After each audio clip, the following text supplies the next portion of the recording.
She was 40 years old, a widow of 6 months, and she had exactly $11 to her name when the men from a bank came to nail the notice to her door. Her late husband's cousin, a man named Wendell Cray who had loaned them money in a hard winter and never let anyone forget it, called in the debt the week after the funeral, and when she could not pay, he told her plainly that the house had been half his to begin with and now it was entirely his. She packed what she could carry into a single trunk and walked out of the only home she had known for 15 years with her $11 folded into her glove. 3 days later, sleeping in the back room of a church that took in travelers, she heard that the old Icehouse down by Miller's Creek was being sold off by the county for unpaid taxes, and that nobody wanted it, because everybody said it had been empty and useless since the ice trade died out. She paid $4 for it, the whole of what remained after a room and a meal, and the auctioneer laughed as he handed her the paper, telling her she'd bought herself a very cold, very empty tomb of a building. She did not know, standing there in the frost with the deed shaking in her hand, that sealed beneath the sawdust and the old ice blocks that no one had bothered to clear out in a decade was something that would not only save her life but would restore an entire town that had quietly been dying along with that ice house. Settle in, and let us tell you the story of Odessa Marsh. If you are watching this from a place that feels forgotten, a place other people have written off the way they wrote off that Icehouse, tell us in the comments, because we believe the forgotten places are so often where the real treasure is kept. Odessa Marsh had been born in 1841 in the small river town of Halden's Ferry, a place that had once thrived on the ice trade before the railroads made shipped ice from the north cheaper and more reliable, and slowly, block by block, the town's biggest industry had melted away just like its product. Her father, Amos Whitfield, had been one of the men who cut ice from the frozen river every winter, hauling great sawn blocks up the bank with horses and chains, packing them in sawdust and straw in the ice houses that lined the creek, so that families as far as the county seat could have cold milk and preserved meat through the summer months. It was hard, dangerous work, done in the coldest months of the year, and Odessa had grown up watching her father come home each evening with his beard frozen stiff and his hands cracked from the cold water, and yet he never once complained of it, because he said a man who could bring a little coolness into another family's summer kitchen was doing something worth doing. Her mother, Ruth, was a quiet, devout woman who ran a small kitchen garden and took in mending, and from her Odessa learned patience and the particular dignity of doing small necessary things well when no one was watching. It was her father, though, who taught her the ice trade itself, because he had no sons, only Odessa, and rather than treat that as a disappointment, he treated it as an opportunity, walking her down to the ice house when she was barely 10 years old and showing her how the blocks were stacked, how the sawdust insulated them, how a properly packed ice house could keep its contents solid clear through August even in a hot Missouri summer. She learned to read the thickness of river ice by sound, learned which packing straw held moisture and which let it through, learned the particular hush of a well-built ice house, how the thick walls and the deep sawdust made the inside feel like a held breath, cool and quiet even when the world outside was baking. Her father used to say that an ice house was not just a building, it was a kind of promise, a promise that even in the hardest heat, something good and cold and life-sustaining had been set aside and would be there when it was needed. She married young, at 19, to a gentle, hard-working man named Thomas Marsh who ran a small feed and grain business in Halden's Ferry, and though they never had children, a sorrow she carried quietly all her life. They built a comfortable, companionable marriage over 2 decades, weathering droughts and floods and the slow decline of the town's fortunes together. Thomas was not a wealthy man, but he was careful, and when hard times came, as they did in the years after the war, it was his cousin Wendell Cray, a man who had made his money buying up struggling farms and businesses at a discount, who loaned them money to keep the feed store running through a bad season, money Thomas always intended to repay and very nearly had,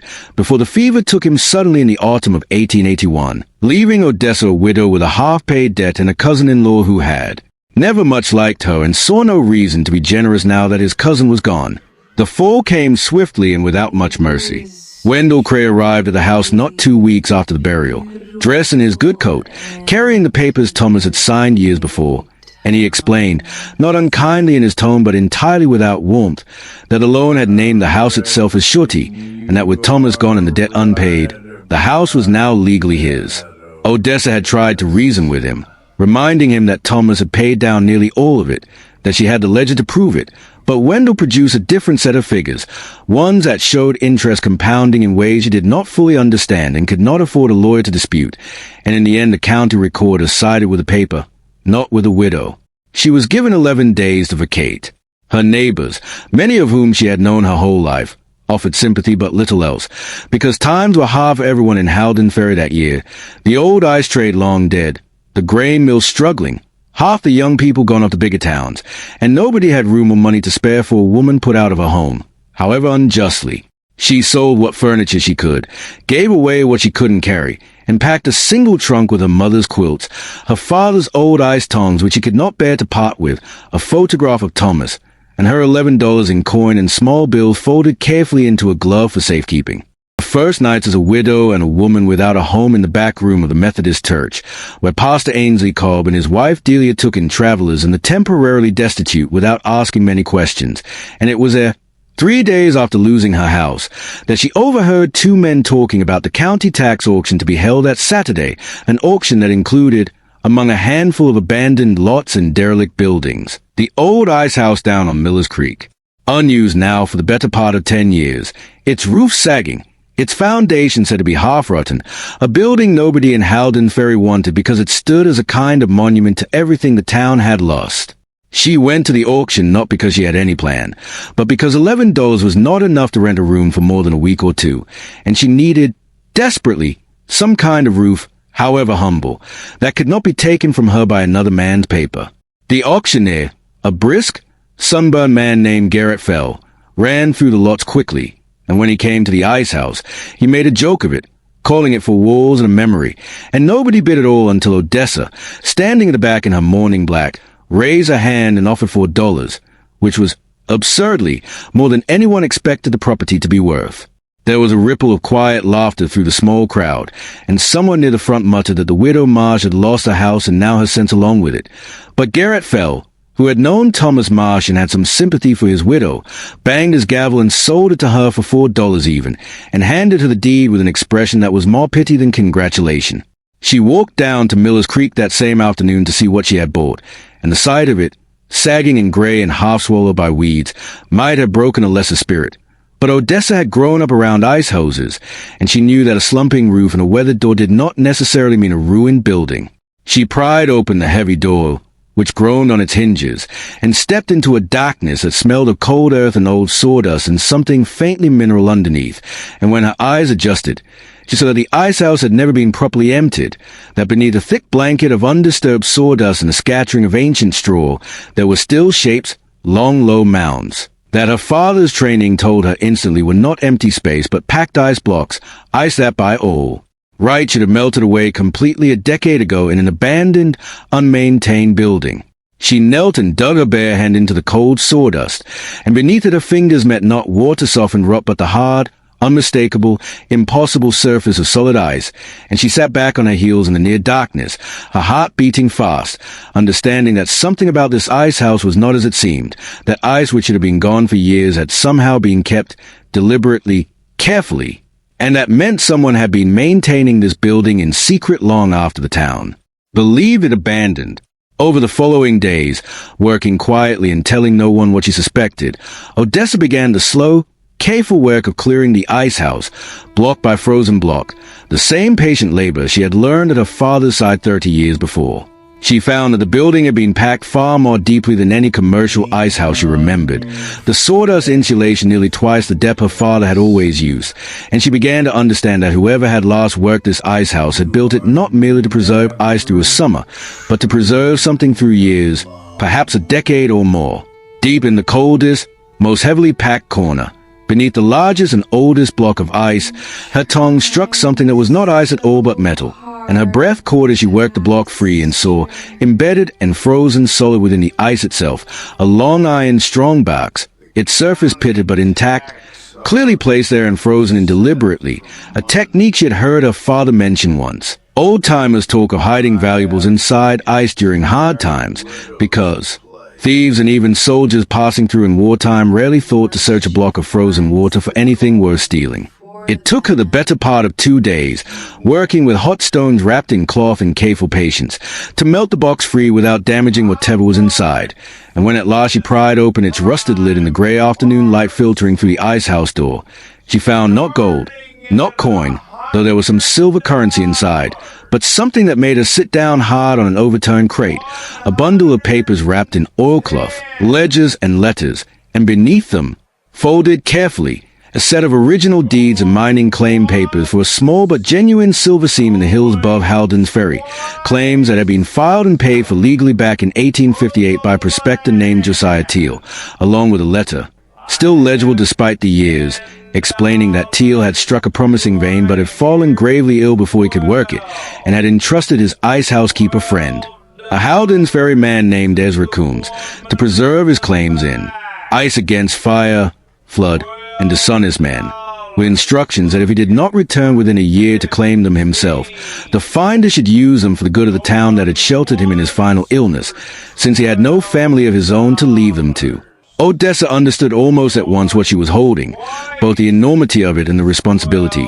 because the letter was explicit that this was not simply found treasure for her private enrichment, but a trust, a dying man's wish that whatever value lay in those hills be used to help the town, and she spent that night by the light of a borrowed lamp reading every page in that oilcloth bundle, learning that Ezra Coombs, the Icehouse keeper who had hidden the claims, had himself died only a year or two later, apparently without ever telling anyone what he had frozen into that ice, perhaps meaning to and never getting the chance, or perhaps, she thought with a pang of sympathy, keeping the secret out of a stubborn honesty, unwilling to claim another man's fortune as his own and equally unwilling to let it fall into careless hands. She realized that this explained the impossible ice she had found, that Coombs, and perhaps whoever had briefly kept the Icehouse after him, had continued packing fresh ice into that one particular corner year after year specifically to keep the strong box frozen and hidden, a secret maintenance that had apparently stopped only when the ice trade itself finally died and the building was abandoned entirely,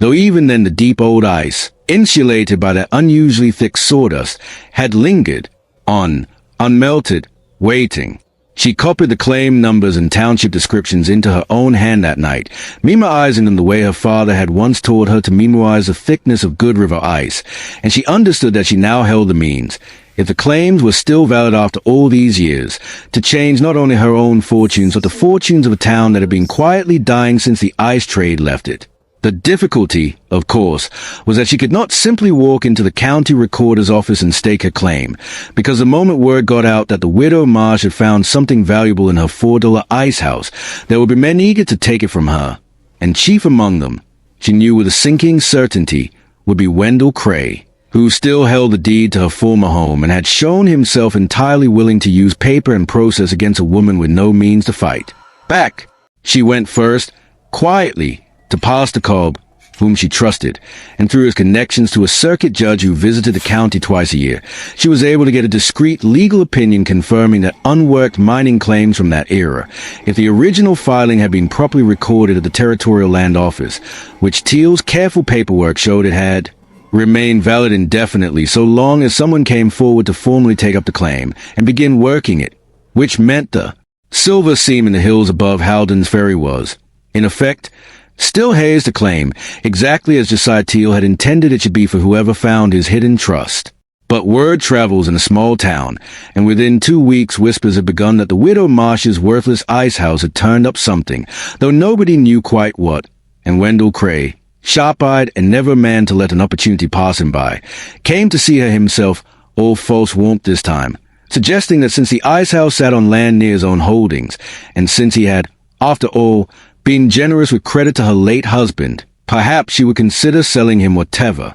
she'd found at a fair price before she got herself into legal trouble she didn't understand. When Odessa refused, politely but firmly, Wendell's manner changed, and he reminded her, with a thin smile, that he still held considerable influence with the county recorder and with several men on the town council, and that a woman alone, without family or means, might find it very difficult indeed to defend any claim against determined opposition. Wendell did not wait long to act on his implied threat. Within days he had filed a competing paper with the county recorder's office, arguing, on the flimsiest of legal grounds, that because the Icehouse property had once stood on land adjoining a parcel he partly controlled through an old surveying dispute, any minerals or valuables found upon or beneath it should rightfully be considered part of a shared estate, a claim that had no real merit but that, filed by a man of his standing and backed by his money for lawyers, was enough to freeze the matter in dispute for months while poorer folk like Odessa simply ran out of resources to fight. He also began,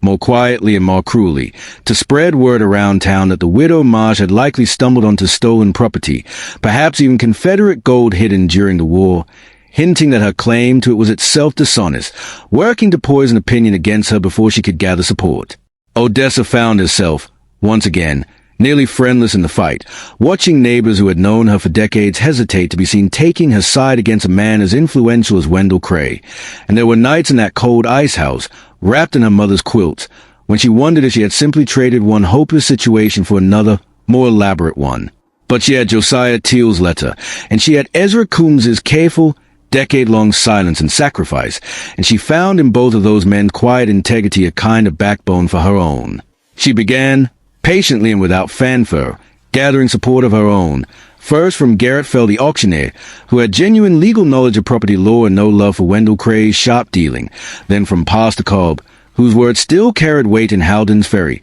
and finally, crucially, from an elderly widow named Selma Voss who remembered Ezra Coombs personally from her girlhood and was willing to testify to the circuit judge that Coombs had indeed spoken, near the end of his life, of keeping something safe on ice for the town's sake. Words she had thought at the time were merely the ramblings of a dying man, but now understood differently. The circuit judge, a careful and unhurried man named Judge Halloran Pruitt, agreed to hear the dispute formally when he next came through the county, and in the weeks leading up to that hearing, Odessa did something that surprised even herself. Rather than keeping Teal's letter and her discovery entirely private as a defensive secret, she brought it, cautiously, before a small gathering of the town's remaining tradesmen and elders, reading them Teal's actual words, his wish that the claims value serve the town that had sheltered him, and she proposed that if a claim was upheld, she intended to honor that wish exactly, using the silver seamed proceeds to restore the failing grain mill, repair the town's crumbling schoolhouse, and establish a small relief fund for families going through hardships like her own, rather than keeping the fortune for herself alone. This openness did more to turn the town's sentiment than any legal argument could have, because people who had been silent out of fear of Wendell Cray now found their sympathies genuinely stirred, remembering that Odessa Marsh had grown up among them, had buried a good husband, had been treated shabbily by Cray's own hand, and was now offering, unprompted, to share whatever she found rather than hoard it. When the hearing finally came, Judge Pruitt listened to Wendell Cray's lawyer present his thin surveying dispute argument, and then listened to Garrett Fell lay out the clear, unbroken chain of Teal's original filing, Coombs's testified stewardship, and Odessa's honest discovery, and it took the judge less than 20 minutes of deliberation to dismiss Cray's claim entirely as without merit, formally recognizing Odessa Marsh as the rightful holder of the Teal mining claim,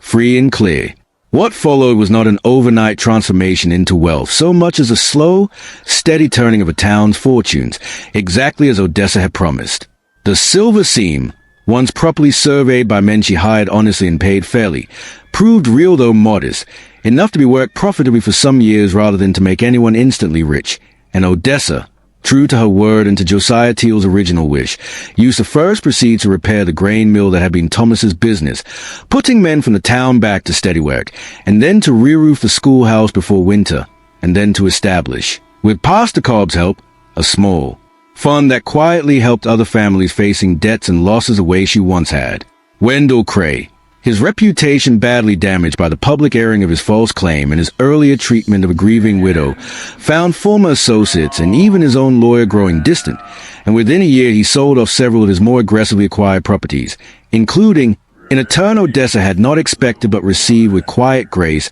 her old house, which she was able to buy back at an honest price with her own honestly earned money, restoring her not just a comfort but to the very home she had lost, this time held entirely in her own name. And so it was that Odessa Marsh, 40 years old, widowed, cast out of a home by a grasping cousin-in-law, had walked into a county tax auction with $11 folded in her glove and had paid for them for an icehouse everyone else considered worthless, a sagging, forgotten building that held, frozen for decades beneath careless eyes, not just a dead prospector's silver claim but the patient, decades-long faithfulness of a humble ice housekeeper who never lived to see his quiet sacrifice rewarded, She often thought of Ezra Coombs in the years that followed, packing his secret ice year after year with no guarantee anyone would ever find what he protected, and she understood that her own life had been built on the same quiet principle her father taught her long ago beside the frozen river. Then Icehouse is a kind of promise that something good, kept faithfully even when no one is watching,